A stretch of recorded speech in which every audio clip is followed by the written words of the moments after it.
Hello friend, welcome to my channel English study platform. आज हम एक और मज़ेदार कहानी पढ़ेंगे, साथ के साथ में इंग्लिश ग्रामर को भी सीखेंगे और वर्ड का मीनिंग भी देखेंगे। कहानी शुरू करने से पहले हम थोड़ा ऑब्जेक्ट के बारे में समझते हैं। देखो, ऑब्जेक्ट को कैसे पहचानें। जिस पर क्रिया यानी वर्ब का असर होता है वही ऑब्जेक्ट होता है। इसको देखेंगे कैसे होता है। ऑब्जेक्ट का पता लगाने के लिए हम वर्ब से पूछते हैं। क्या पूछते हैं? एक तो क्या, किसको और किस पर। अब देखो, इसको एग्जाम्पल से समझते, बहुत ही सिंपल है।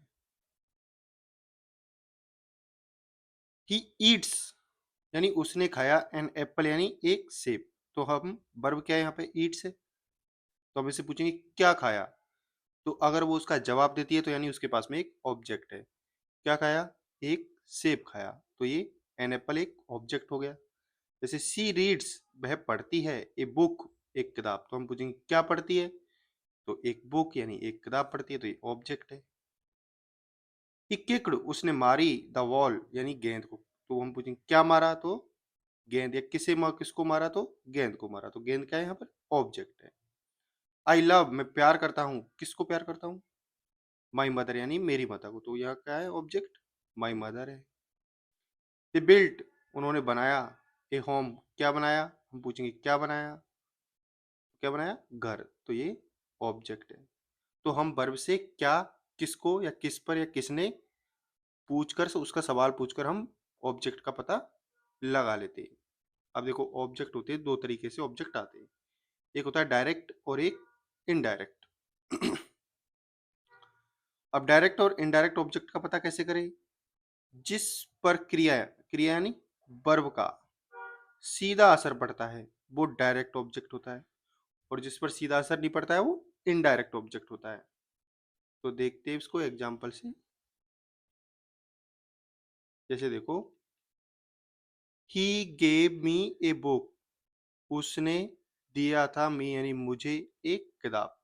अब देखो, मी भी यहाँ ऑब्जेक्ट है और ये बुक भी यहाँ पर ऑब्जेक्ट है। अब हमको इसमें से कैसे पता चलेगा कि डायरेक्ट ऑब्जेक्ट कौन सा है और इनडायरेक्ट ऑब्जेक्ट कौन सा है? तो देखो, ही गेव मी उसने दिया था। तो हम पूछेंगे क्या दिया था?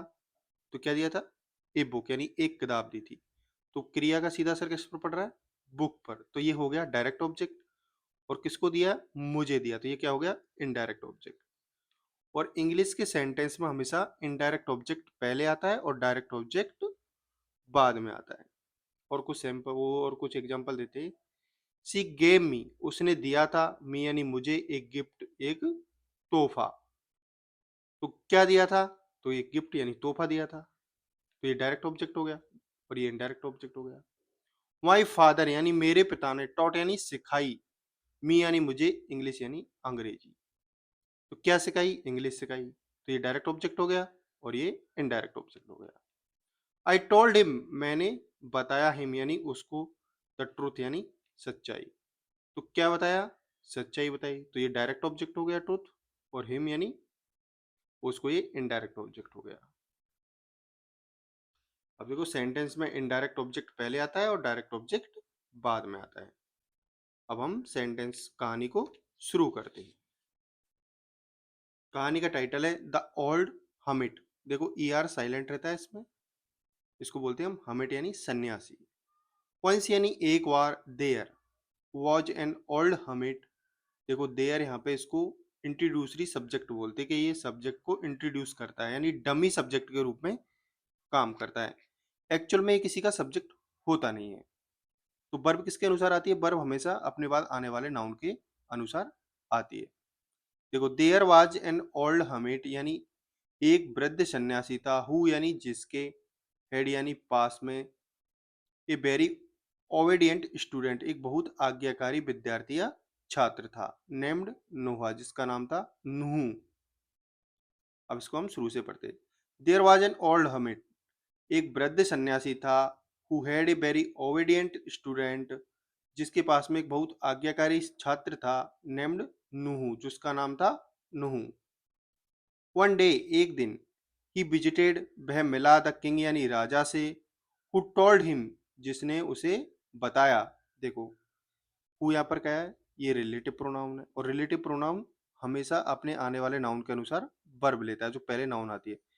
टोल्ड किसके लिए आया है यहाँ पे, किंग के लिए, क्योंकि राजा ने ही बताया था। और स्टे हियर यानी यहाँ रुको, इन द पैलेस यानी महल में, सो दैट ताकि you can be looked after, तुम्हारी देखभाल की जा सके। देखो लुक्ड, लुक आफ्टर का मतलब होता है देखभाल करना, पूरा एक प्रेज होता है। और ये बी के साथ में वर्ब की थर्ड फॉर्म है, यानी पैसिव का टेंस है, मॉडल में पैसिव है। यू आर ओल्ड नाउ, तुम अब वृद्ध हो चुके हो। फ्यू डेज लेटर, कुछ दिनों बाद, देखो फ्यू के बाद में हमेशा पिलुलर नाउन का यूज किया जाता है। फ्यू पिलुलर डिटर्मिनर होता है एक प्रकार से। द हर्मिट यानी सन्यासी, बिगेन टू मिस, याद आने लगी या फिर उसको याद करने लगा। नू यानी नूह को। ही फेल्ट सो लॉनली, वह बहुत अकेला महसूस करने लगा। दैट की ही स्टॉप्ड, वह रोक दिया। ईटिंग यानी खाना, एंड फेल इल, और बीमार पड़ गया। द किंग सेंड, राजा ने भेजा। फॉर द बेस्ट डॉक्टर्स, सबसे अच्छे डॉक्टरों को। टू ट्रीट, इलाज करने के लिए। द ओल्ड हमिट यानी वृद्ध सन्यासी का। हाउएवर, हालांकि। The king could not, the king could not cure him, राजा उसका इलाज नहीं कर सका। क्यूर का मतलब होता है इलाज करना, CURE। फाइनली यानी आखिरकार।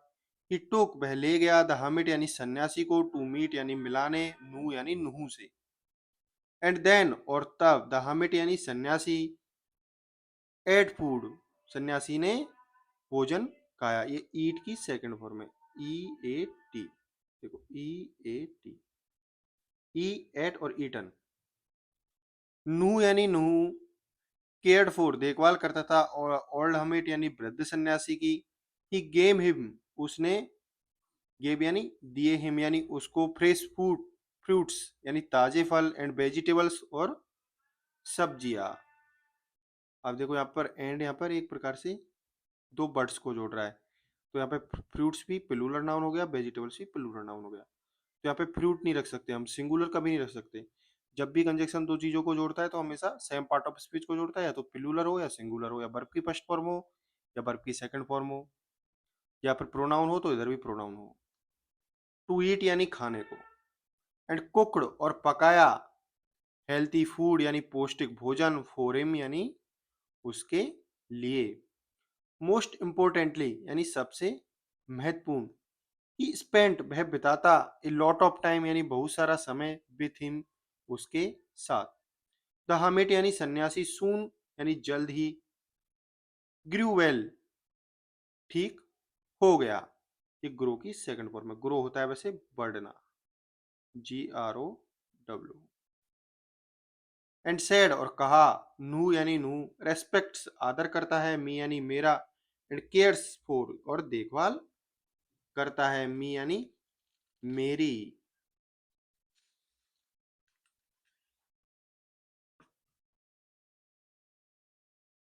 मी यानी मेरी। सेल्फलेसली यानी बिना लालच के, सेल्फलेसली यानी बिना लालच के। आई वांट, मैं चाहता हूं। टू स्टे, रुकना। विथ हिम, उसके साथ। सो इसलिए द किंग वेंट, वह एक राजा वापस चला गया। अब मोरल क्या है, ओनली ट्रू अफेक्शन यानी सच्चा लगाव, अफेक्शन होता है लगाव। कैन ट्रीट यानी इलाज कर सकता है, यहाँ पर सही कर सकता है। द डिजीज यानी रोग का। ऑफ लोनलीनेस यानी अकेलेपन के रोग का। एक सच्चा अफेक्शन यानी सच्चा लगाव ही उसका इलाज कर सकता है। Thank you so much for watching this video, and please share your point of view on this video. What would you like or not? आपको क्या अच्छा लगा और क्या अच्छा नहीं लगा, अपने पॉइंट ऑफ व्यू को शेयर करें। और कमेंट में कमेंट डालें कि आपको किस तरीके का वीडियो चाहिए, ग्रामर पे चाहिए या फिर बिना ऐसे हिंदी लिखे हुए चाहिए, डायरेक्ट बुक से रीड करवाना चाहिए, या फिर मैं कुछ गलती कर रहा हूँ तो आप उनको भी बताना। Thank you so much. Have a nice day.